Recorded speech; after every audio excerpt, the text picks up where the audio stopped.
Voice नहीं। Hello hello hello. आज ही बच्चों बहुत फास्ट ज्वाइन करिए, शुरू करते हैं हम लोग। आज ही बच्चों बहुत फास्ट ज्वाइन करिए, शुरू करते हैं हम लोग। आज ही बच्चों बहुत फास्ट ज्वाइन करिए, शुरू करते हैं हम लोग। आज ही बच्चों बहुत फास्ट ज्वाइन करिए, शुरू करते हैं हम लोग। आज ही बच्चों बहुत फास्ट ज्वाइन।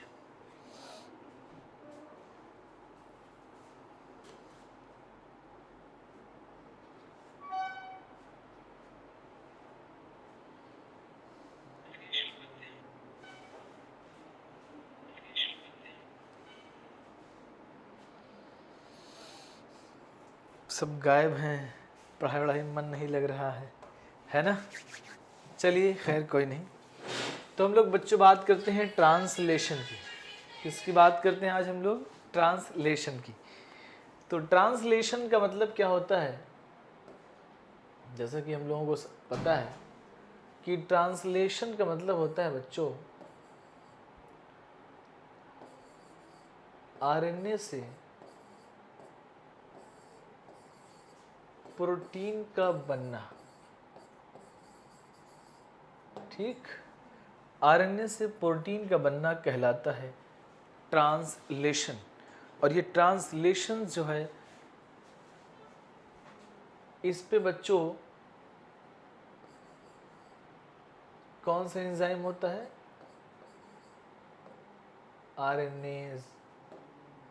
आरएनए पॉलीमरेज हम लोग कहें। ठीक, क्लियर है बच्चों? The process of polymerisation of amino acid to form a polypeptide.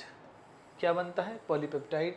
Because protein formations takes place from amino acid. This amino acid combine together and form a large molecules of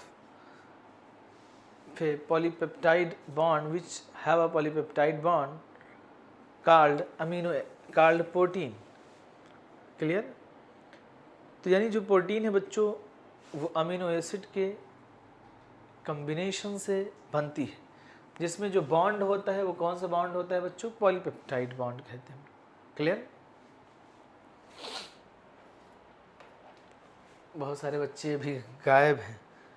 ठीक, the order and sequence of amino acid defined by the sequence bases in the mRNA and amino acids are joined by a peptide bond. कौन सा bond होता है बच्चों? Peptide bond. Formation of a peptide bond requires energy. किसकी जरूरत होती है बच्चों? एनर्जी की जरूरत होती है। Therefore in the first phase itself amino acids activated in the presence of ATP, the linked of their cognate tRNA known as charging of tRNA। ये क्वेश्चन बच्चों नीट 2020 में पूछा गया था। कब ये क्वेश्चन पूछा गया था? नीट 2020 में ये क्वेश्चन आ चुका है कि what is charging of tRNA। पूछा था कि फर्स्ट स्टेप ऑफ ट्रांसलेशन। ये सवाल, वालेकुम अस्सलाम, गुड इवनिंग बच्चों। तो पहला क्वेश्चन जो नीट 2020 में पूछा गया था वो यही पूछा गया था बच्चों कि what is the first step of translation. Translation का पहला स्टेप क्या है? तो बताइएगा, चार्जिंग ऑफ tRNA, और जिसको हम लोग कहते हैं amino acylation of tRNA। Clear? ये क्या है कि first phase itself amino acid active. Amino acid क्या होती है बच्चों? एक्टिवेट होती है in the presence of ATP, जिसे हम लोग बोलते हैं चार्जिंग ऑफ tRNA और amino acylation of tRNA। Clear बच्चों?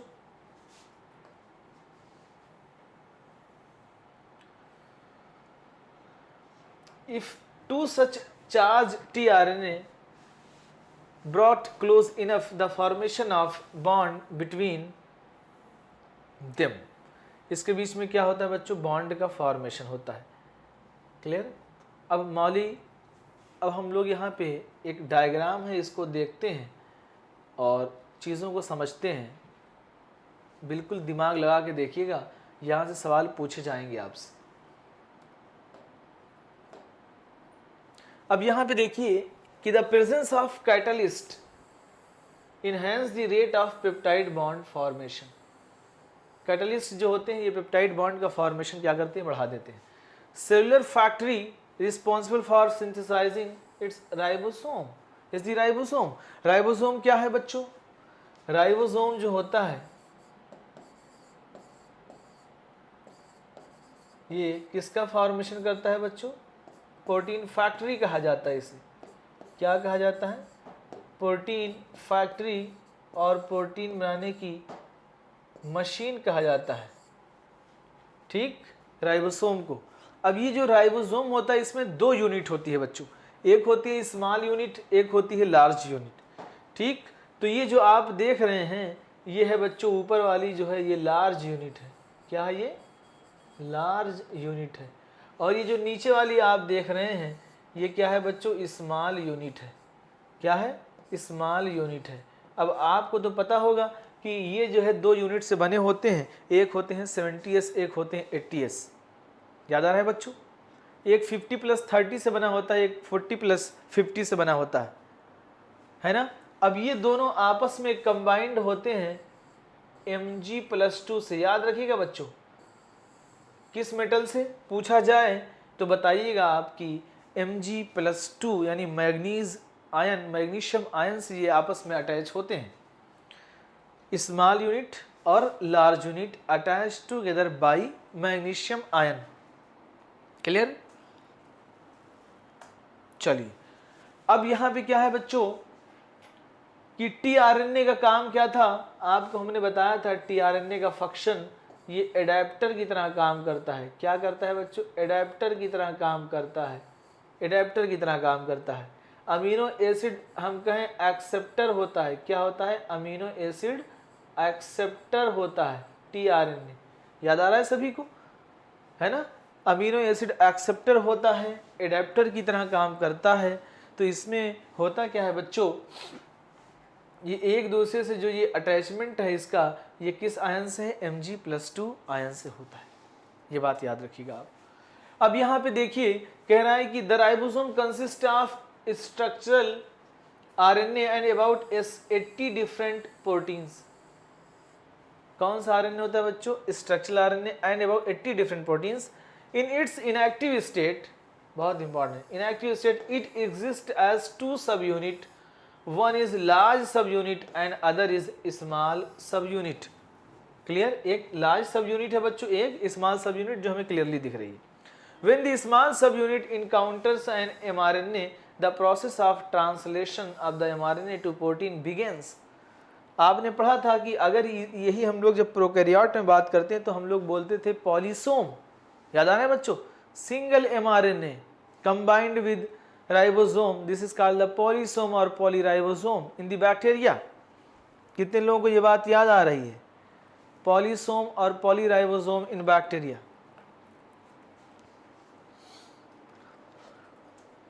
बताइए बच्चों,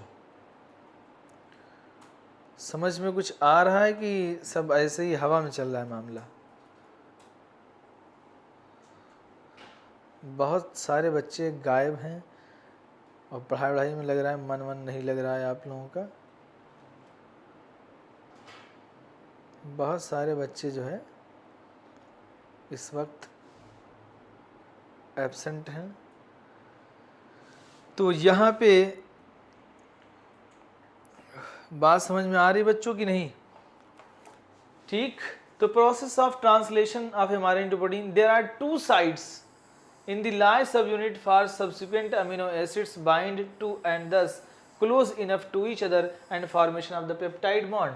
अब देखिए होता क्या है कि ये टीआरएनए क्या करता है, टीआरएनए बच्चों जाता है, समझिए बात को, मैं थोड़ी सी स्पेस लेके बता रहा हूँ आपको। यहाँ ये जो टीआरएनए होता है, ये टीआरएनए क्या करता है, टीआरएनए जाता है साइटोप्लाज्म में। कहाँ जाता है बच्चों, साइटोप्लाज्म में।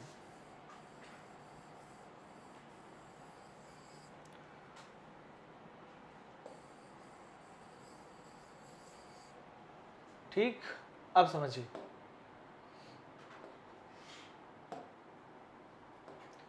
ये टीआरएनए जाता है साइटोप्लाज्म में। कहाँ जाता है बच्चों, साइटोप्लाज्म में। टीआरएनए गया साइटोप्लाज्म में और साइटोप्लाज्म से अमीनो एसिड को लेके आ रहा है। अब यही अमीनो एसिड जब पास पास आते हैं तो आपने अगर अमीनो एसिड का स्ट्रक्चर आपको पता हो तो आप जो है समझ पाएंगे। मैं आपको दिखा रहा हूँ अमीनो एसिड का स्ट्रक्चर। ये बच्चों आर है, यहाँ पे NH2 ग्रुप होता है, यहाँ पे C double bond OH group होता है, ये H है, ठीक। इसको हम लोग कहते हैं अमीनो एसिड। अब दूसरी अमीनो एसिड आएगी, अटैच होगी NH2 C double bond OH और ये R और ये H। ये आपस में क्या करते हैं बच्चों, वाटर के मॉलिक्यूल्स को रिलीज करते हैं। यहाँ से H, यहाँ से OH निकलता है और ये आपस में बॉन्ड बनाते हैं। यानी ये जो अमीनो एसिड हैं आपस में क्या करते हैं बच्चों, पेप्टाइड बॉन्ड का फॉर्मेशन करते हैं। इस तरीके से बहुत सारे जो है टीआरएनए जो है क्या करते हैं, अमीनो एसिड को लेके आते हैं और एक प्रोटीन की ये चेन बनती जाती है। प्रोटीन की इस तरीके से चेन बनती चली जाती है। समझ पा रहे हैं बात को? तो टीआरएनए ने क्या किया, अमीनो एसिड एक्सेप्टर है, साइटोप्लाज्म में जाएगा, सारे के सारे अमीनो एसिड को लाएगा पकड़ के और एक दूसरे के साथ ये लोग अटैच होंगे, बॉन्ड बनाएंगे, प्रोटीन का फॉर्मेशन होता रहेगा। क्लियर? नहीं सर, आप ही क्लास का हम डेली इंतज़ार करते हैं। कोई नहीं बेटा, आप लोगों की क्लास एक्चुअल में थोड़ी सी बायोलॉजी की क्लास डिस्टर्ब है इस वजह से कि मेरा फाइनल ईयर एग्ज़ाम MBBS का चल रहा है और अल्हम्दुलिल्लाह जो है 2 एग्ज़ाम बड़े बड़े हो गए हैं। लास्ट 5 पेपर और मेरे बचे हुए हैं और 15 को ख़त्म हो जाएंगे। 15 के बाद से आपकी कम से कम बायोलॉजी की एक दिन में 3-3 क्लासेस होंगी, ठीक। 3 क्लासेस बायोलॉजी की मैं लूँगा। एक में सिर्फ हम लोग क्वेश्चन की प्रैक्टिस शुरू करेंगे, एक में हम लोग जो है नॉर्मल लेक्चर जो हमारे बाकी हैं वो ख़त्म करेंगे और एक में रिवीजन करेंगे। तो 3 क्लास बायोलॉजी की आपकी होने जा रही है 15 के बाद से, ठीक है ना। तो मेरे 15 को एग्ज़ाम ख़त्म हो जाएंगे, मैं टोटली फ्री हो जाऊंगा, फाइनल ईयर मेरा हो जाएगा, ठीक है ना। इसके बाद से आपकी क्लासेस जो है 3 क्लासेस बायोलॉजी की चलेंगी पर डे, ठीक है ना, और टिल नीट, ठीक है ना। तो आप लोग थोड़ा सा परेशान मतलब ज़्यादा ना होइए, जो है थोड़ी सी डिस्टर्ब है, मुझे भी पता है, मुझे भी लगता है कि लेकिन वो हम लोग कवर कर लेंगे, आप लोग बिल्कुल टेंशन ना लें। क्लियर है बच्चों? चलिए कोई नहीं, आओ पढ़ते हैं हम लोग, ठीक है। तो हम लोग आगे आते हैं। अब देखिए होता क्या है, अब यही बच्चों the ribosome also act as a catalyst, यही ribosome also act as a catalyst, ये क्वेश्चन बहुत बार पूछा गया है, ठीक। तो यही ribosome also act as a catalyst in 23S rRNA in bacteria is the enzyme ribozyme for the formation of the peptide bond. ये सवाल बच्चों पूछा जा चुका है कि राइबोजाइम क्या है। तो याद रखिएगा राइबोजाइम जो है बच्चों, ये जो राइबोजाइम है, राइबोजाइम न्यूक्लिक एसिड कंटेनिंग, क्या है, न्यूक्लिक एसिड कंटेनिंग एंजाइम है। क्या है, न्यूक्लिक एसिड कंटेनिंग एंजाइम है। तो ये सवाल पूछा जाता है बहुत कि क्या राइबोजाइम, ठीक, क्या है बच्चों, न्यूक्लिक एसिड कंटेनिंग एंजाइम है। ये सवाल जो है बहुत पूछा जा चुका है और ये एग्जाम में आ भी चुका है, बहुत बार ये क्वेश्चन पूछे जा चुके हैं। ये कैटलिस्ट की तरह काम करता है। अब कह रहा है कि translational unit in mRNA is a sequence of RNA that is flanked by the start codon AOG and stop codon codes for the polypeptide of mRNA also has additional sequences। अब मैं आपको एक डायग्राम बना के दिखाता हूँ, बढ़िया diagram, आप लोग देखिए और ये बात समझ तभी पाएंगे आप। और मैंने आपको स्टार्ट कोडान और स्टॉप कोडान इसके बारे में जो है पहले से ही बता रखा है ना, बताया है कि नहीं बताया है। अब हम एक डायग्राम जो है यहाँ पे बनाते हैं, सब लोग दिमाग लगा के समझिए इसको। अब ये बात ये कह रहा है बच्चों कि ये आरएनए अगर है बच्चों, हमेशा जो आरएनए का फॉर्म आरएनए बनता है वो 5 से 3 डायरेक्शन में बनता है, तो ये 5 to 3 डायरेक्शन मैंने बना दिया। अब वो ये कह रहा है कि चाहे वो 5 इंड हो चाहे वो 3 इंड हो, यहाँ पे कुछ सीक्वेंसेस होते हैं और यहाँ पे कुछ सीक्वेंसेस होते हैं। 5 के बाद 3 के पहले, ठीक, कुछ सीक्वेंसेस होते हैं जो कोड नहीं करते हैं किसी को, जिसको हम लोग बोलते हैं UTR। क्या बोलते हैं बच्चों? UTR। UTR का मतलब होता है कि अनट्रांसलेटेड रीजन। UTR क्या है बच्चों? Untranslated region. Untranslated region. Untranslated region का मतलब ये ट्रांसलेशन नहीं करेगा, यानी हम लोग कहेंगे कि स्टॉप कोडान। क्या स्टॉप कोडान क्या होते हैं? जो किसी को कोड ना करें। Do not code any amino acid, जो किसी भी अमीनो एसिड को कोड ना करें उसे हम लोग क्या कहेंगे? Stop codon. ठीक है, तो अनट्रांसलेटेड रीजन एक ऐसा रीजन होता है जहां पर क्या होता है बच्चों? कोई ट्रांसलेशन नहीं होता है। तो जो ट्रांसलेशन स्टार्ट होता है वो ये सवाल पूछा जाएगा आपको, तो कहाँ पे? पहला पूछा जाएगा कि UTR आर प्रेजेंट इन, तो बताएंगे UTR बोथ एंड पे होता है, 5 एज वेल एज 3। अब यहाँ पे AOG आता है। कौन आता है? AOG। AOG का काम क्या है बच्चों? AOG स्टार्ट कोडान होते हैं। क्या होते हैं? स्टार्ट कोडान होते हैं। क्या होते हैं? स्टार्ट कोडान, जिसको हम लोग क्या कहते हैं? AOG। और एक और स्टार्ट कोडान होता है, नाम बताओ। एक और स्टार्ट कोडान होता है जिसका नाम होता है जाओजी। GUG सब पढ़ाया है बच्चों। AOG, जाओजी, ये क्या होते हैं? स्टार्ट कोडान होते हैं। ये स्टार्ट करते हैं ट्रांसलेशन की प्रोसेस को। ठीक, क्षमा परवीन, वालेकुम अस्सलाम। बच्चों बहुत लेट आ रहे हैं आप लोग। ठीक, आओ जी जाओ जी। स्टॉप कोडान का नाम कोई बता सकता है मुझे? स्टॉप कोडान का नाम? उगा, उगा, उआ, उआग, उआ, उगा, उआ, उआग। याद है? याद है कि नहीं बच्चों, कि सब भूल गए? AOG का फुल फॉर्म, AOG का फुल फॉर्म बच्चों, उसमें एडेनिन होता है, यूरेसिल होता है और ग्वानिन होता है। ठीक, क्या है बच्चों? एडेनिन, यूरेसिल और ग्वानिन। ठीक, आलम खुर्शीद बेटा समझ रहे हैं? आओ जी जाओ जी, समझ गए? और जाओ जी में क्या हो जाएगा? बताओ फटाफट। अब तो समझ गए बेस पेयर? क्लियर? चलो, अब यहाँ पे क्या होता है बच्चों? तो ये जो ट्रांसलेशन होता है, यानी अब यहीं पे अटैच होते हैं राइबोसोम, जो सारी की सारी प्रक्रिया करते हैं, जैसा हम लोगों ने ऊपर डायग्राम में देखा। तो यहाँ पे जो ये बात लिखा हुआ है कि UTR क्या होता है, तो UTR हम लोग समझ लेते हैं कि translation unit mRNA is a sequence of RNA that is flanked by the start codon AOG and stop codon and codes for. अब शुरुआत में क्या होगा? शुरुआत में क्या होगा बच्चों? स्टार्ट कोडान, और आखिर में क्या होगा? Stop codon. UTR रीजन दोनों तरफ होंगे, बोथ एंड पे होंगे।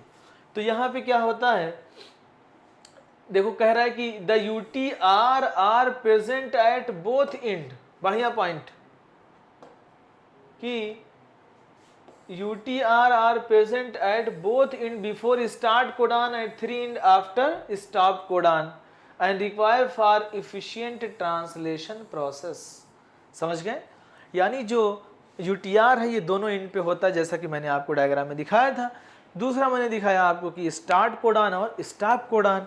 ठीक, चलिए, कह रहा है कि for initiation ribosome binds to mRNA at the start codon and recognised only by the initiation of tRNA the ribosome proceeds to the elongation phase of the protein synthesis.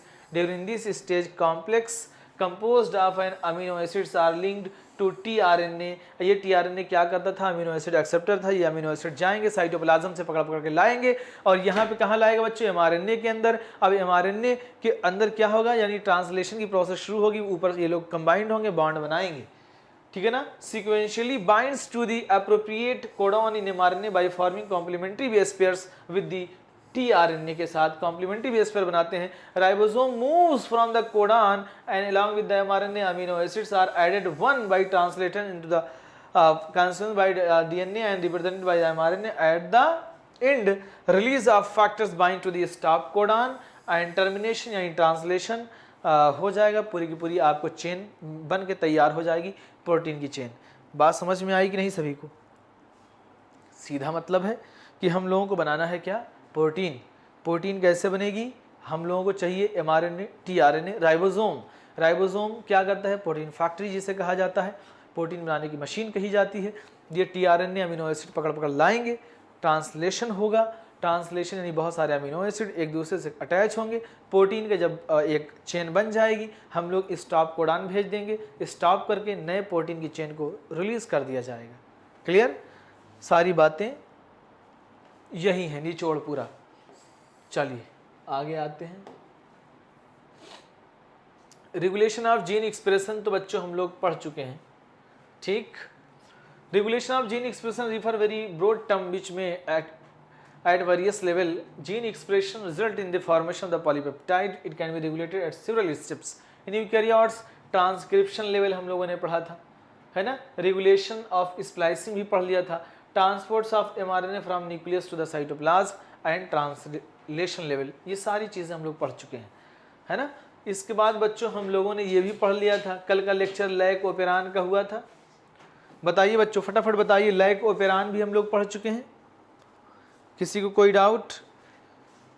Lack operon भी हम लोगों ने पढ़ लिया था, तो मैं तो आज पढ़ाने नहीं जा रहा, कमेंट बॉक्स में रिप्लाई करिए, मैं आगे की तरफ मूव करता हूँ। कल लैक ओपेरान पढ़ाया गया था बच्चों, कोई बोल नहीं रहा है।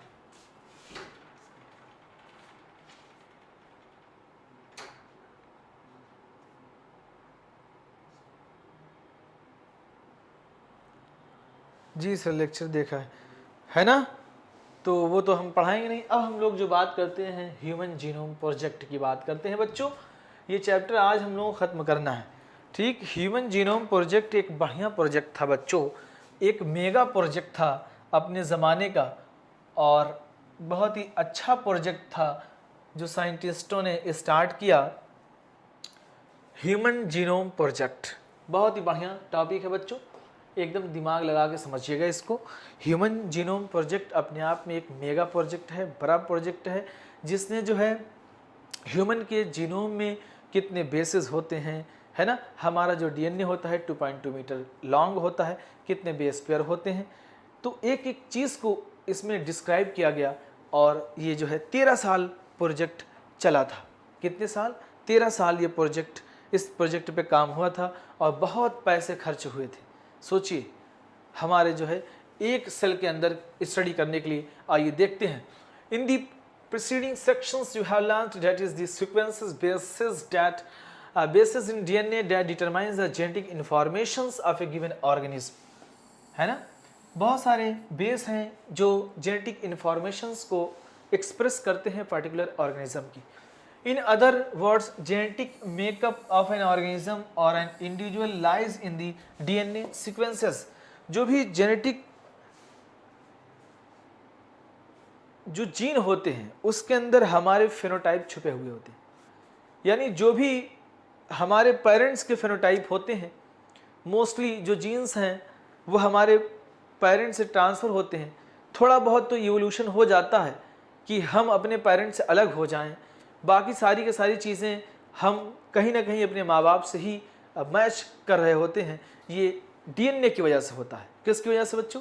डीएनए की वजह से। जैसे कि हम लोगों ने पढ़ा था कि बहुत सारे साइंटिस्टों का इस पे भी बहस थी कि डीएनए जेनेटिक मटेरियल की तरह काम करता है, आरएनए कर रहा है, प्रोटीन कर रहा है, ये भी हम लोगों ने पढ़ लिया था, है ना। बताइए किसके एक्सपेरिमेंट से प्रूफ हुआ था, कौन बताएगा कि डीएनए जेनेटिक मटेरियल की तरह काम करता है? कोई बताएगा मुझे? किसका सबसे बढ़िया एक्सपेरिमेंट माना गया था? हार्शी एंड चेस साहब का। किसका एक्सपेरिमेंट बच्चों? हार्शी एंड चेस साहब का बढ़िया एक्सपेरिमेंट था, जिसने बताया था जो है कि डीएनए जेनेटिक मटेरियल की तरह काम करता है। इन द प्रीसीडिंग सेक्शंस, अब देखो, if two individuals differ then their DNA sequences should also be different at least some places. सोचिए, कह रहा है कि अगर दो लोग आपस में डिफरेंट हैं, अगर दो लोग आपस में डिफरेंट हैं तो कुछ प्लेसेस पे, यानी मैं कहूं तो 99.9% सेम होता है। डिफरेंस कितना होता है? 0.1% डिफरेंट होता है। नोट लिखिए, इसको याद रखिएगा। 99.9% सीक्वेंसेस जो है सेम होते हैं, 0.1% डिफरेंट होते हैं। These assumptions led to the quest finding out the complete DNA sequences of the human genome with the establishment of the genetic engineering. Genetic engineering technique की वजह से ये पॉसिबल हो पाया कि हम लोगों ने ह्यूमन के जीनोम की स्टडी करना शुरू किया। Where it was possible and isolate clone any piece of DNA and availability simple and fast technique for determining the DNA sequences. Very ambitious project of the sequencing human genome was launched in the year 1990। कब launch हुआ बच्चों? 1990 में। ठीक, ये सब genetic engineering की तरह से पॉसिबल। हमने बायोटेक पढ़ा था। अब अगर एक कोई डीएनए है, कोई एक सेल है, सेल के अंदर अगर हमें जाना है बच्चों, तो सेल के अंदर बहुत सारी प्रोटीन होंगी, है ना। सेल के अंदर बहुत सारे बच्चों मेम्ब्रेन होंगी, है ना। उसकी मेम्ब्रेन को तोड़ना, फिर आरएनए को तोड़ना, फिर डीएनए को वहां से निकालना, याद आ रहा है सभी को?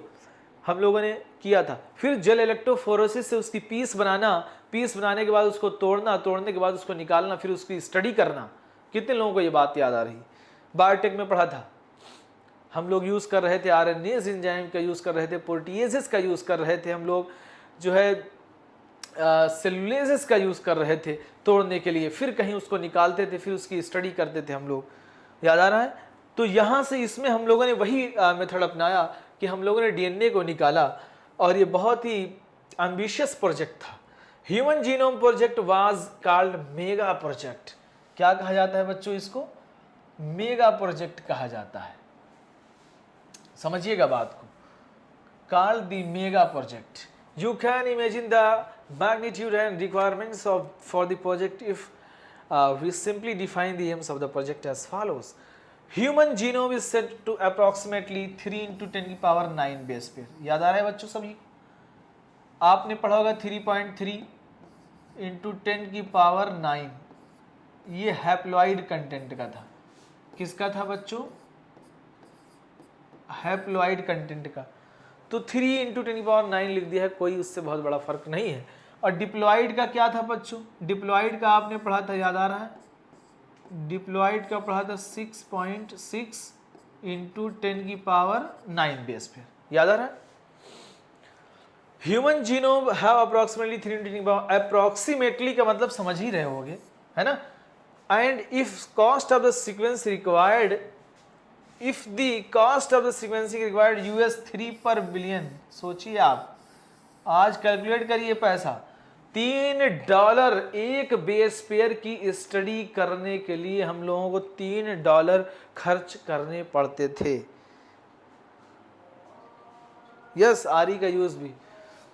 अब सोचिए, अब मल्टीप्लाई करिए बच्चों कि 3 × 10⁹ बेस पेयर की स्टडी करने के लिए जो है कितना पैसा खर्च हुआ होगा। इसीलिए कहा जा रहा है कि बहुत महंगा प्रोजेक्ट था।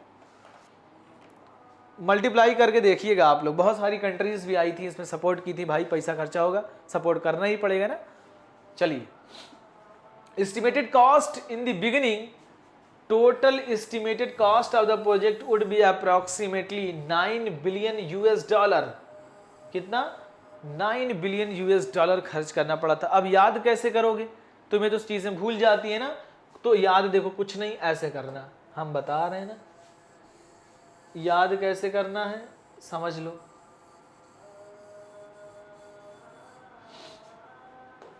दिमाग लगाइए, यहाँ पे देखो 3 इंटू 10⁹ लिखा हुआ है, 3 पर बेस पेयर और 10⁹ तो 9 बिलियन। खत्म हो गई कहानी। 9 बिलियन US डॉलर, याद रहेगा। 9 देखो बेस पेयर है, 20 बिलियन, बिलियन आसान हो गया कि 3 रुपये जो है 3 रुपये नहीं मतलब डॉलर में, तो आज के कितने हो जाएंगे बच्चों, 7 × 21 210 रुपये, है ना। Estimated cost in the beginning, total estimated cost of the project would be approximately 9 billion US dollar। आप ऐसे याद कर सकते हैं। Further, if you obtain the sequence to be stored type from in books, अब हम लोग अगर इस सीक्वेंसेस को एक सेल के बच्चों एक सेल के डीएनए निकाल के जब हम लोग स्टडी कर रहे हैं तो इतना खर्च आ रहा है और इतने जो है हमें डाटा की ज़रूरत पड़ रही है। अगर हम लोग सारे सीक्वेंसेस की बात करें तो पॉसिबल है भी नहीं। अब देखो कह रहा है कि in each page of the book contain 1000 letter. ठीक, each page of the book, एक पेज में 1000 लेटर हों और हमें each book contain 1000 pages and 3300 ऐसी किताबों की हमें ज़रूरत है, तब जाके हम लोग इंफॉर्मेशंस जो है डीएनए की स्टोर कर पाएंगे from single human cell. Very important, single human cell, single human cell. कैसे बच्चों कि हमें ऐसी बुक चाहिए जिसमें 1000 एक पेज पे लेटर हम लिख लें और उसमें 1000 पेज हों, 3300 किताबें हमें चाहिए, तब जाके हम लोग एक डीएनए के इंफॉर्मेशन को लिख पाएंगे। तो सोचिए आप कितना महंगा है ना जो है। चलिए, तो enormous amount of the data expected to be generated also necessitate the use of high speed computation devices, है ना, high speed computation devices for data storage and retrieval and analysis। HGP was closely associated with the rapid development of new area in biology called bioinformatics। अच्छा बच्चों, इसका गोल क्या था, क्या importance थी, क्या फ़ायदे थे हम लोगों को एक एक बेस पेयर पे स्टडी करना, जीन की स्टडी करना, इससे हमें क्या मिल रहा था। हम इससे बच्चों पता लगा ले रहे थे कि कौन सा जीन किस बीमारी में हेल्पफुल होता है, कौन सा जीन किस बीमारी को करा रहा है, किस बीमारी में कौन सा जीन अफेक्ट होता है। ये सारी इंफॉर्मेशंस की हम लोग स्टडी कर पा रहे थे, हम ये फाइंड आउट कर पा रहे थे, उसके अकॉर्डिंग हम लोग ड्रग्स बना पा रहे थे, उसके अकॉर्डिंग हम लोग ट्रीटमेंट लोगों को कर ले रहे थे। तो ये सब जो है फ़ायदे थे हम लोगों को जीन की स्टडी करने के, है ना। क्या क्या फ़ायदे थे बच्चों, आइए पढ़ते हैं। Goals of HGP, some important goals of HGP were as follows: identify all approximately 20,000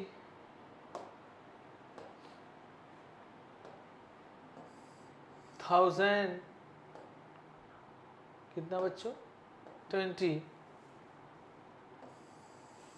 25,000 genes in human DNA. कितने बच्चों 20,000 से 25,000 genes in human DNA. Determine the sequences of 3 billion chemical base pairs that make up human DNA। कितना 3 billion chemical base pair जो human DNA को बनाते हैं। Store the information in databases, improves tools for data analysis, data हम लोग analysis कर पाएं। Transfer the related technologies to other sectors such as industries, industries में हम लोग जो है भेज पाएँ। Address the ethical, legal and social issues that may arise from the project, यानी बहुत सारे सोशल इश्यूज भी आए, ये सारे जो है फिर उसको सॉल्व कैसे किया गया ये भी हम लोग देखते हैं। ठीक, तो बेसिकली हम लोग क्या कर रहे हैं बच्चों, इन्फॉर्मेशंस हमें पता चल रही है सारी चीज़ों की। अब ह्यूमन जीनोम प्रोजेक्ट जो है बच्चों 13 ईयर्स का प्रोजेक्ट था, यानी बहुत ही लंबा प्रोजेक्ट जो है ये चला। Human genome project 13 year project coordinated by the US Department of Energy and National Industrial Institute of Health। ये दो लोगों ने सबसे पहले इस पे जो है सपोर्ट किया, US Department of Energy and National Institute of Health during early years of HGP. Wellcome Trust UK became a major partner. कौन था बच्चों? यूके बहुत ही बढ़िया इसको सपोर्ट कर रहा था, क्योंकि इतना पैसा खर्च हो रहा था, फ्यूचर का तो किसी को पता नहीं, तो इतना पैसा कैसे लगाया जाए, क्यों लगाया जाए, तो बहुत सारी कंट्रीज़ भी आगे आई, उन लोगों ने सपोर्ट किया बाद में इसको। तो यहाँ पे क्या हुआ कि US Department of Energy and National Institute of Health during early years of HGP Wellcome Trust became a major partner and additional contributions came from Japan से बच्चों, फ्रांस से और जर्मनी से और चाइना से एंड अदर कुछ countries, इन्होंने जो है सपोर्ट करना शुरू किया इसको। ठीक है ना, इसमें भाई इतना पैसा खर्च होना है, तो अदर कंट्रीज़ में मिल के इस पे जो है काम करना शुरू किया लोगों ने, और काफ़ी अच्छा वर्क चल रहा।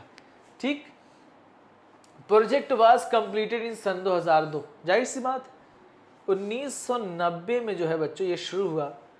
ठीक,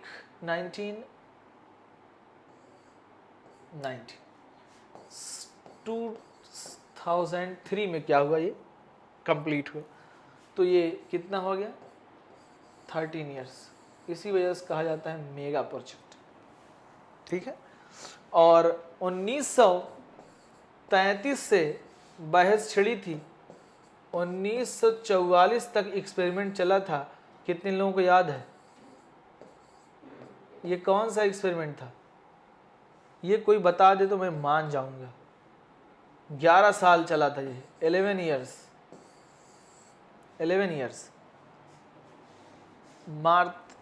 McLean McCarthy biochemical transforming principle.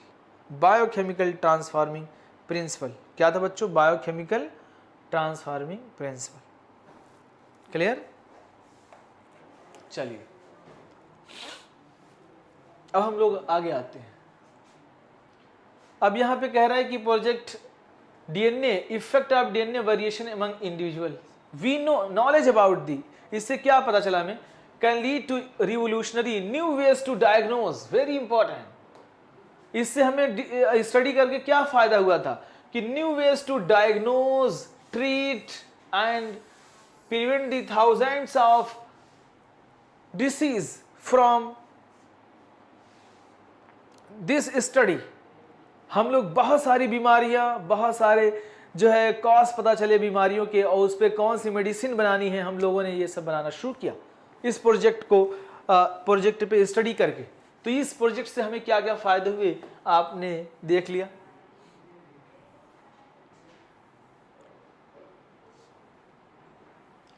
ठीक, बिसाइड्स प्रोवाइडिंग क्लू, ये भी बहुत बढ़िया बात है। देखिए कह रहा है कि understanding human biology, learning about the non human organism, DNA sequences lead to understanding of their natural capability that can be applied towards the solving challenges in the health care. Agriculture में बेटा हम लोगों ने use किया था, आपने biotechs में पढ़ा है, याद आ रहा है? बायोटेक में हम लोगों ने बात की थी बच्चों।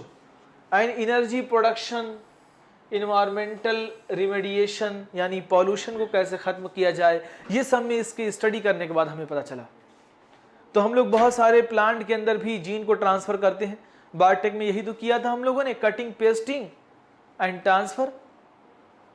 ठीक, तो यहाँ पे भी इस प्रोजेक्ट की स्टडी करने के बाद बहुत सारी चीजें हम लोगों को पता चली, जिससे हम लोग काम कर सकते हैं। Many non human model organism such as bacteria, yeast and Caenorhabditis elegans, a free living non pathogenic nematode. ये सवाल पूछा जा सकता है।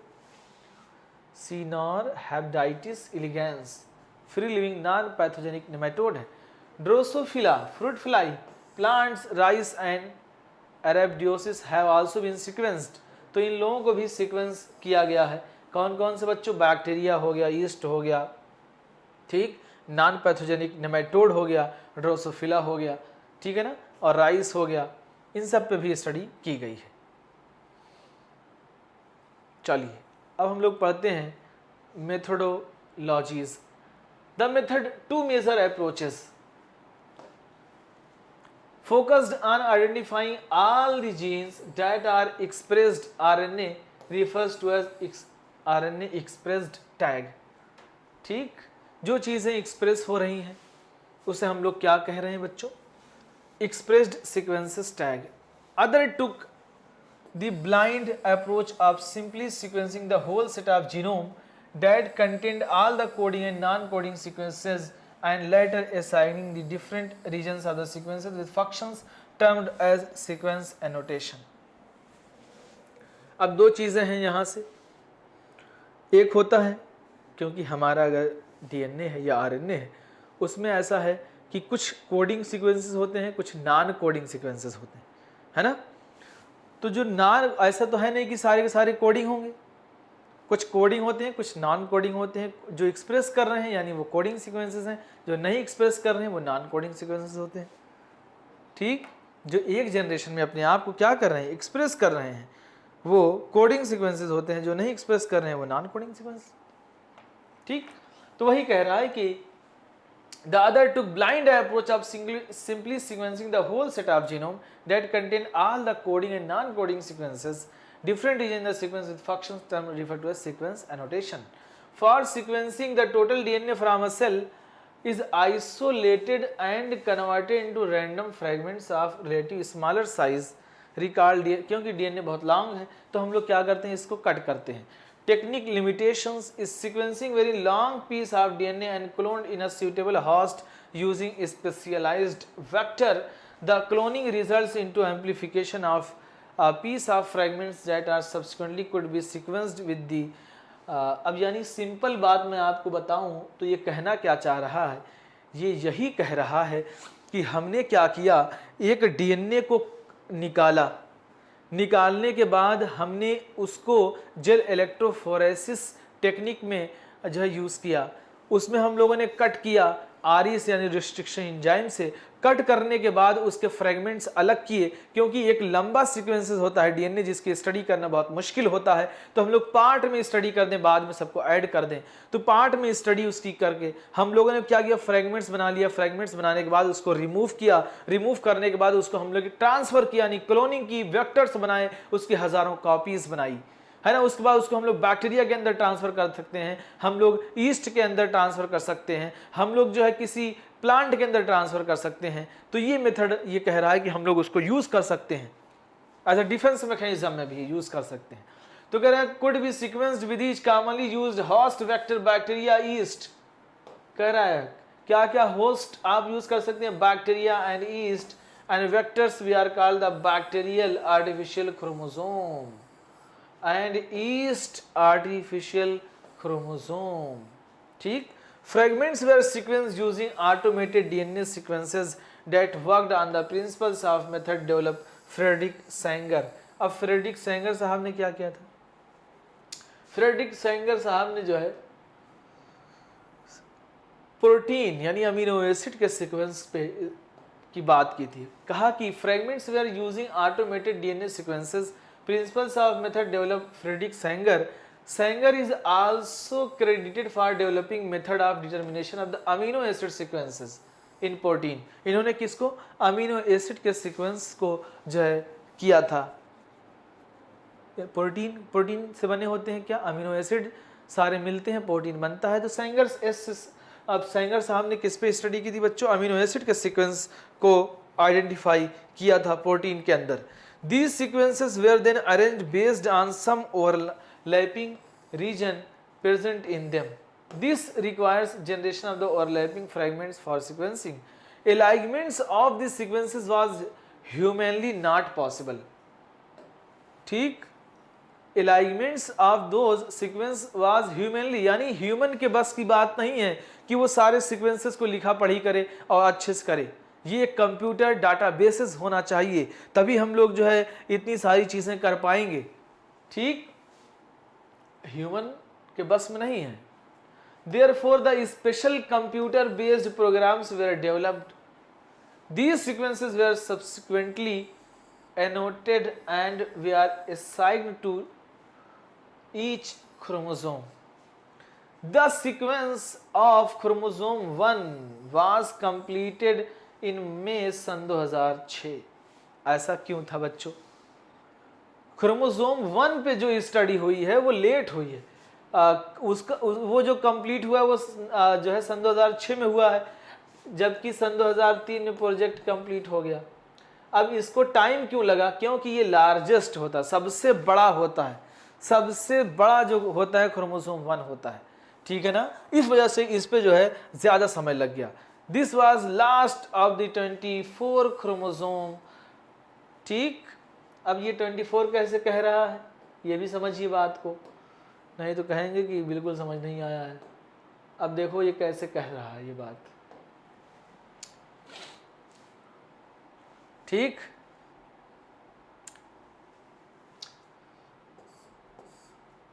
एक्स और वाई 22 ऑटोसोम,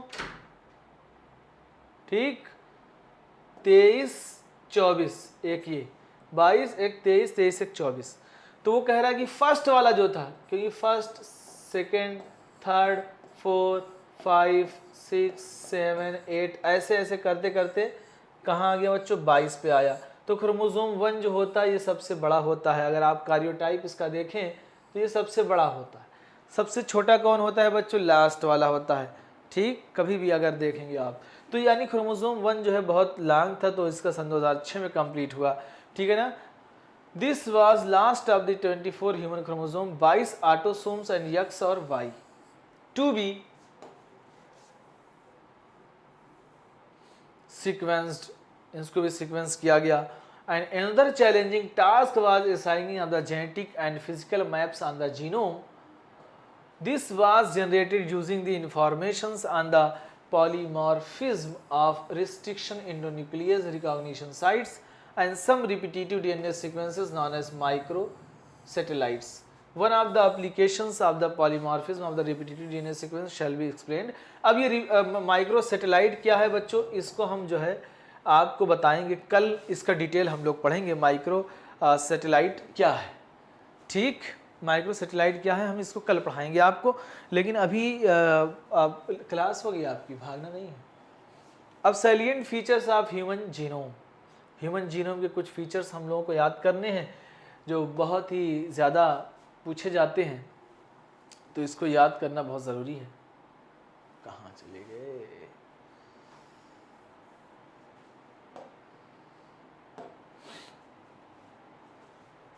What happened?